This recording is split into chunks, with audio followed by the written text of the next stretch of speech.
The 8th episode of Andor, titled Narkina 5, is out, and wow, what a difference a little time in prison makes. Rather than shipping him off to toil away in prison somewhere, the Empire deems Andor a worthy laborer, and they quickly ship him off to an Imperial factory on Narkina 5, a moon orbiting a gas giant, for his 6-year sentence.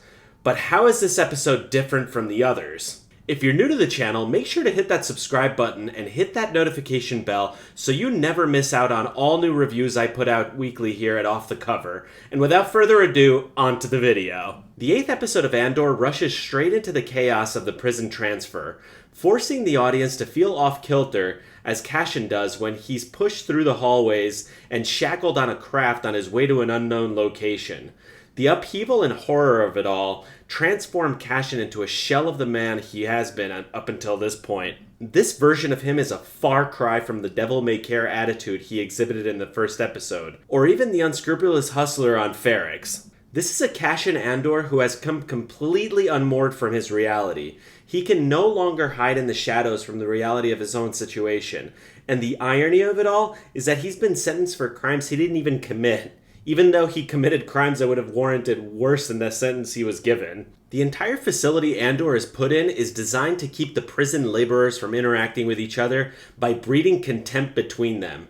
Prisoners like Kino, played by the wonderful Andy Serkis, are given positions of power that force them into a mentality to report their fellow prisoners to protect themselves and their sentences, giving the Imperials additional surveillance at the ground level. With the knowledge that they're always being watched, they're more inclined to report other prisoners because they fear punishment for not being proactive.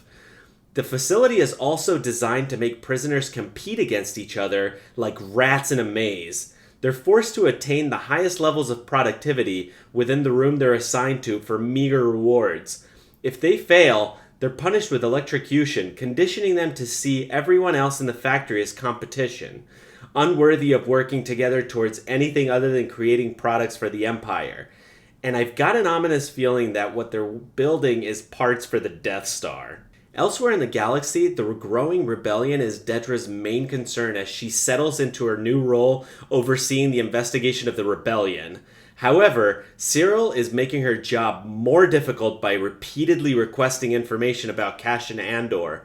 His insistence in clearing up his own name paves the way for her to make a major breakthrough in her investigation into the stolen Imperial weaponry across the galaxy. Though Cyril thinks Dedra's interest in his case against Cassian is an opening for him to seize a more important position within the ISB than sitting in a cubicle, Dedra quickly shoots him down. Cassian Andor is on everyone's shit list in the 8th episode. Vel and Cinta are closing in on Ferrix as they try to track him down. Although Cassian is nowhere to be found on the planet, they keep an eye on everyone close to him like Bix, Brasso, and Marva. Marva's health is failing, and her hope that the rebellion will flush out her Imperial tormentors is all she can cling to. Trying to contact Andor brings down more Imperial assault on the planet. Dedra goes to Ferrix as her investigation ramps up, first taking Pac into custody, then Bix. The situation on Ferrix is racing towards a boiling point, one that might leave Cassian without any friends to return to. Back on Coruscant, Mon Mothma is still trying to play through her contacts in order to funnel money into the rebellion. Meanwhile, Luthen ventures off to Segra Milo to meet with Saw Gerrera, played by Forrest Whitaker.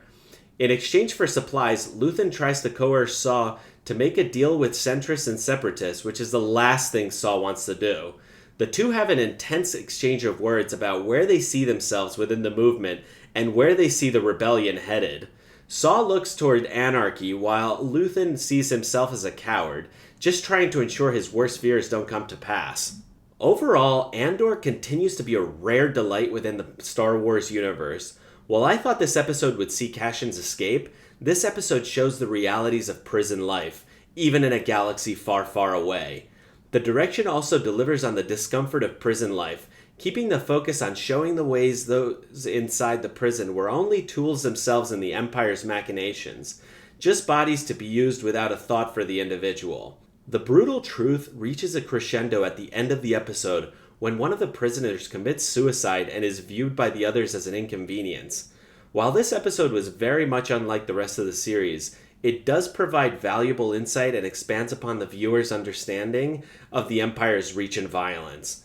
I have been pleasantly surprised by this show, and this episode is no different. If you like this video, hit that like button and subscribe for more great content.